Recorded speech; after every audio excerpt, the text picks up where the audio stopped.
We're live on XL 10 Minute Leaders Live. My name is Graham Brown, joined in the house by Mike Messier of YouTube fame. Mike, welcome to the show.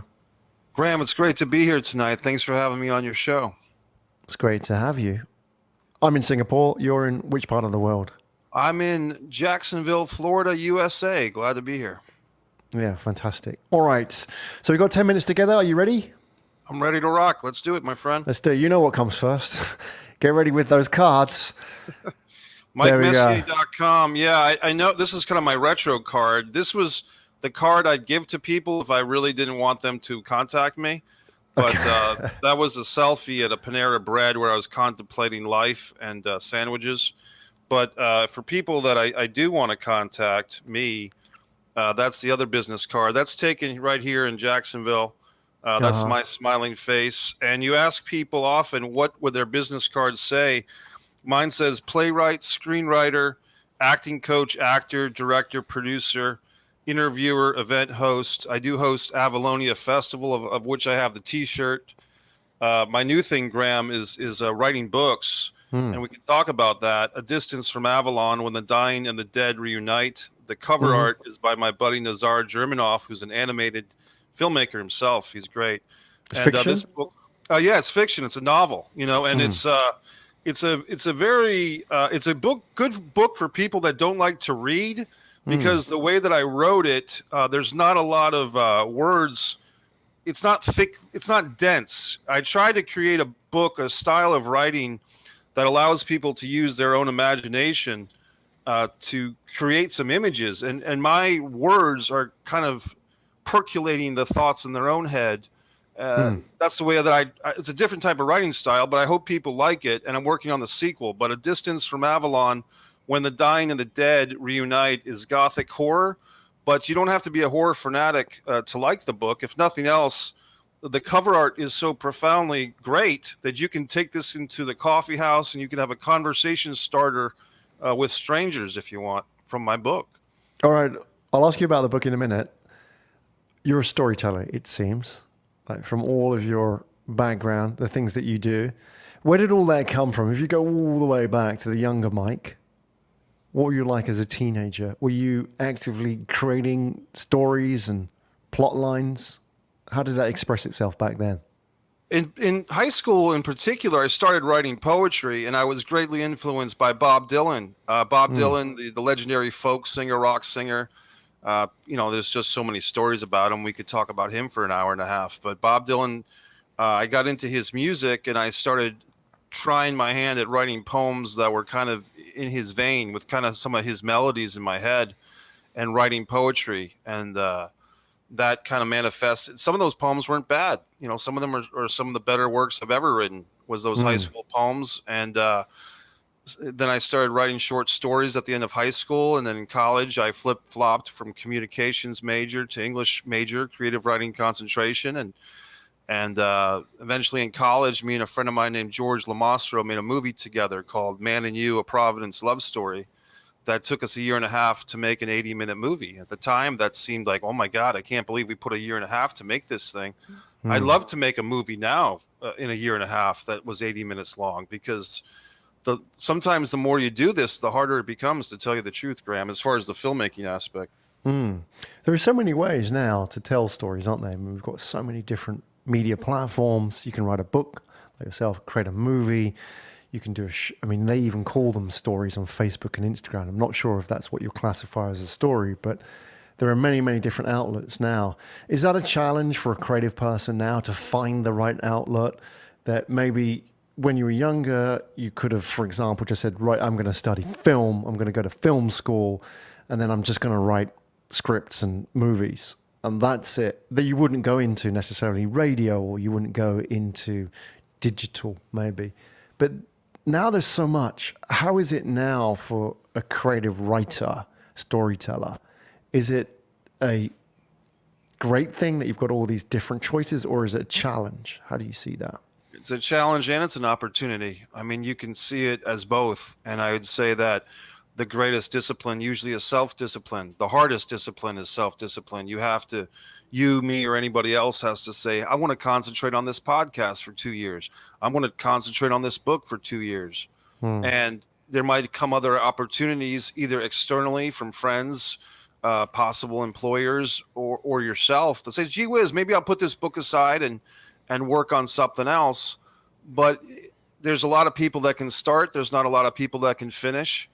I explored that topic in Disregard the Vampire, a Mike Messier documentary.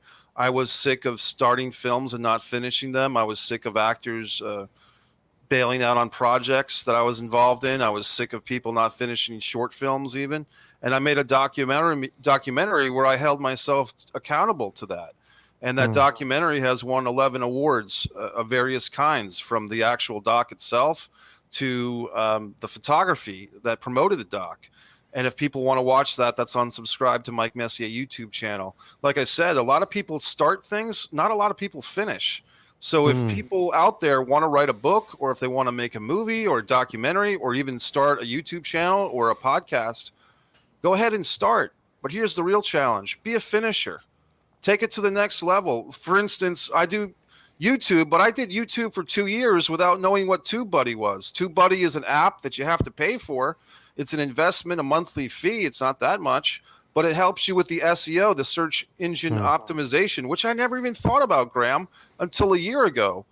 During this time of crisis, I put more time into what can I do to get more views and subscribers. I've gotten 500 more subscribers in the last 11 months because I actually put the time and the money into doing that type of thing. And people can find more information about that on MikeMessier.com. I have my referral link and all that good stuff. But the point is, be a finisher. We can all do a bunch of stuff. We can all be playwrights. We can all be musicians. We can all be authors. We can all be legends in our own mind. But if you don't actually finish what you start, you're kind of being a joke, to be honest with you. Yeah.